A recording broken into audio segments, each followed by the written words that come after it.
Muy buenas tardes de nuevo, saludos Beres, seguimos estando en este jueves 16 de junio del año 2022 y nos vamos ahora a ocupar de una palabra muy importante que teníamos ahí en la reserva y ya le vamos a dar salida.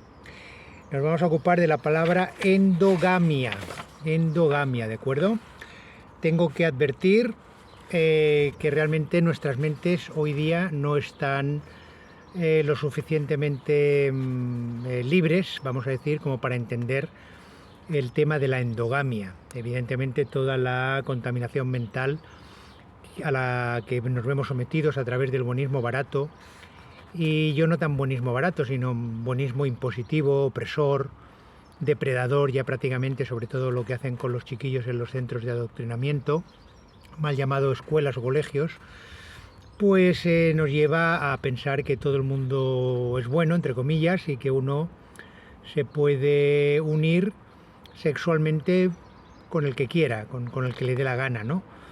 Evidentemente esta palabra es la que nosotros debemos entender fundamentalmente como la norma, como la ley primera que les dio Dios Todopoderoso a las tres Shurides y a Dios B para realizar su misión en esta tierra, es decir, que no debían mezclarse con las otras razas.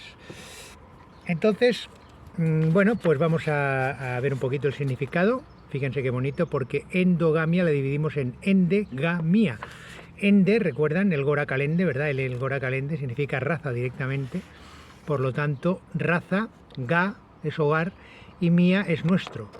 Por lo tanto, es muy fácil, quiere decir que tan solo nos relacionamos o nos unimos en matrimonio con los de nuestra raza. Y lo he traducido como tan solo con nuestra raza formamos el hogar, formamos ese ga, formamos el hogar, ¿correcto? Entonces, ¿qué tenemos que entender? Pues tenemos que entender, primero vamos a decir la definición que nos dice el diccionario. Dice matrimonio, o sea, endogamia es matrimonio entre seres de la misma casta, raza, comunidad, condición social, clase, familia, linaje o estirpe. ¿Correcto?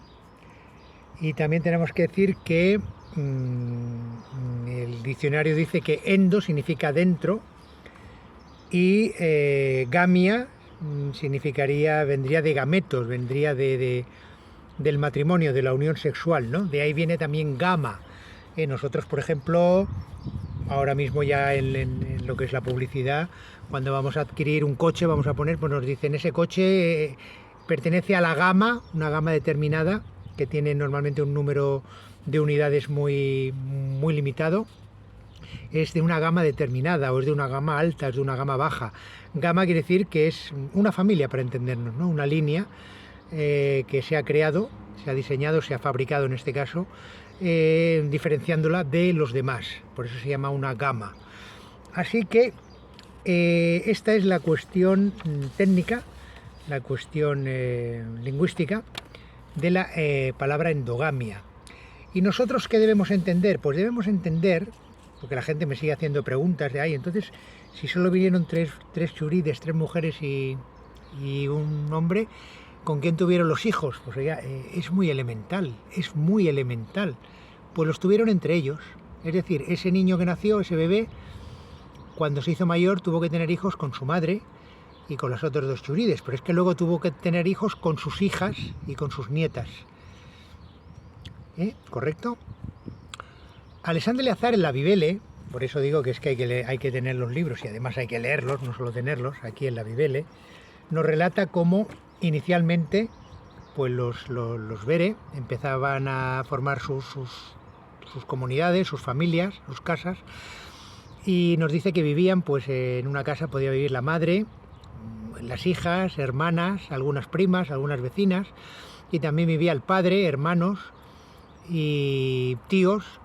Por lo tanto, vivían un grupo grande de seres humanos y todos hacían el amor con todos, inicialmente, hasta que Dios Todopoderoso detectó que con el tiempo se iba produciendo una degradación, una falta, una pérdida de capacidades tanto físicas como intelectuales como vitales. Entonces es cuando Dios Todopoderoso ya no permitió que se unieran entre ellos, que fuera muy cerrado el círculo, sino que tenían que unirse con seres pues de los cuales ya no eran familia directa, para entendernos. Entonces nosotros tenemos que ver que esa endogamia, inicialmente aquí en la Tierra, no solamente la practicó el dios Be en conjunto con las 3 Churides, sino que luego los propios descendientes de las Churides crearon su propio grupo, su propio linaje, su propia gama, su propia familia, como se le quiera llamar, su propia casta. ¿Por qué? Porque los hijos de Margode y los descendientes en general fueron llamados los Van, ¿de acuerdo? Los Van. Los hijos de Marta y sus descendientes fueron llamados los Bere en sí mismo. Los hijos de María y de Jesús, que fueron la conexión inicial, como es natural, fueron llamados los Eduen o los Be, los Edu o los Bedu. Así que ellos mismos, esas 3 madres, ya crearon su propio linaje, su propia casta y practicaron su propia endogamia. Nosotros hoy día ya digo que es una cuestión que no entendemos, porque no sentimos, porque no hemos reflexionado y porque no nos ocupamos de ello, porque nos da igual. Vivimos instalados en el buenismo barato y hoy, como la televisión no hace más que ofrecer gentes de diversas razas, todos mezclados, amontonados y conviviendo, entre comillas, en el ridículo y falso buenismo barato, pues lo único que va ocurriendo es que se va degradando la capacidad, como nos dice Alexandre Eleazar, de los nuevos individuos que van naciendo, aunque nosotros entendamos que no, pues esto lo contrario, se va degradando poquito a poco y ya vemos pues a lo que nos someten constantemente y lo manejables que somos como sociedad en general.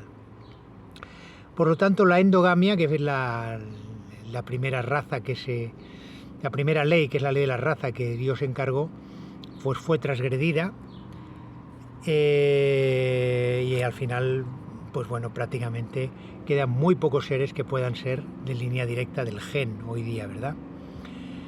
Nosotros tenemos que decir que si ustedes realmente se vuelven observadores y sienten en su corazón, si son padres, si son madres, podrán llegar a un sencillo razonamiento y establecer que, por ejemplo, hay muchos lugares, muchos grupos donde todavía se mantiene de una manera o de otra esta endogamia, en las culturas árabes y en las culturas de algunos otros pueblos, de algunos grupos que viven bastante aislados en las montañas o en pueblos determinados, se sigue manteniendo esta práctica.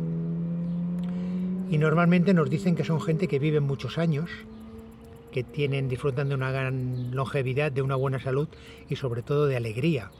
Y eso tiene unos componentes muy sencillos de entender. Miren, alguien que tiene un padre, vamos a decir, que tiene una hermana o que tiene hermanos, pues tienen hijos los 3 hermanos y esos son sobrinos. Por lo tanto, todos esos niños entre sí son primos. Entonces, si la gente estableciera esos matrimonios entre primos, por ejemplo, ya no vamos a decir hermanos porque no estamos preparados para asumirlo de una manera tan directa, ni estamos ya, ni somos dignos de ello, pero sí, por ejemplo, con la segunda generación, que serían los primos hermanos, que tuviera la misma abuela, el mismo abuelo, pues sería muy hermoso, muy adecuado que se unieran un primo con una prima. ¿Por qué? Porque sus padres son hermanos, porque se han criado en un ambiente de amor, de fraternidad, se conocen desde chiquitines, han jugado desde chiquitines y han establecido una relación de amor linda, pura, porque han sido niños. Cuando esas familias se unen, evidentemente, como que se prosigue, eso es una unión del ritual del matrimonio, sin embargo, prosigue, incluso en muchos casos siguen conviviendo en la misma casa del padre. Hasta hace poco en los pueblos, yo he visto muchos pueblos que dividían una casa grande en 2 o 3 medio viviendas con una habitación para que el matrimonio, pues bueno, tuviera su intimidad, pero se seguía conviviendo en una casa donde vivían a lo mejor 10, 20 o 25 personas, seres de la misma familia. Todo eso, el buenismo barato y las modas imperantes bastardas están erradicándolo, intentando erradicar, confundiendo a la gente, diciendo no, no, que eso si lo haces, la gente, o sea, los descendientes te saldrán con deficiencias mentales y todo esto. Y no es así, mucho menos ahora, porque ahora lo que prima es el amor. ¿Y cómo se conoce hoy la gente? Los matrimonios o las uniones que hay entre hombre y mujer, ¿cómo es? Pues miren, gente que no se conoce de nada, que son de culturas distintas, que son de razas distintas, que no tienen nada en común, y hoy, lamentablemente, incluso a través de la máquina. Es decir, una máquina, porque tú veas una sonrisa en la otra pantalla y un rostro agraciado, te puedes sentir atraído por una mujer o por un hombre, y eso al final, si no hay un amor profundo de alma y de corazón, está destinado al fracaso absolutamente. Por lo tanto, el practicar la endogamia en estos tiempos del final, aunque sea a nivel familiar, ya digo, de segunda generación, fíjense lo que les voy a transmitir, es una gran posibilidad de llegar y de recorrer el camino todavía con un mínimo de dignidad y de conexión con Dios Todopoderoso. Estamos hablando, lógicamente, siempre para gentes que sienten Alexandre Eleazar, que lo han leído, que conocen la historia verdadera y que saben de dónde venimos. Por lo tanto, no estoy diciendo ninguna barbaridad porque venimos de ahí, venimos de ahí. Y cuando nos alejamos de esa práctica de la endogamia es cuando nos complicamos la vida, porque empezamos a hacer, entre comillas, lo que nos dio la gana. Cuando nuestros papás o nuestras mamás, nuestros abuelitos nos decían, no te cases con aquel muchacho o no te cases con aquella muchacha porque no te conviene. Y nosotros decíamos, o nuestros abuelitos, pues lo voy a hacer porque yo quiero. Y ese yo quiero, ese egoísmo, esa decisión absolutamente egoísta, poniendo a un lado la opinión y el consejo de un abuelito, de una abuelita, de un papá, de un antepasado, es lo que nos ha llevado a esta situación de tragedia colectiva en la que estamos metidos. Porque cada uno, entre comillas, hace lo que le da la gana y al final los platos rotos los pagamos todos los demás. Porque si ese hace lo que me le da la gana solamente lo sufriera ese matrimonio mal parado o mal que ha llegado a mal fin, pero no lo sufren solo ellos, lo sufren los papás, las mamás, los abuelos y todo el entorno. ¿Nos entendemos? Así que reflexionen sobre la endogamia, lean el libro de los Vedas desde el principio, lean y sientan cómo ellos tuvieron que hacer el amor con sus padres, con sus hijos, con sus hermanas, con sus nietas, con sus primas, con todo su entorno, y eran y fueron infinitamente felices. Muchas gracias, Eskerrik asko. Agur. Saludos, L.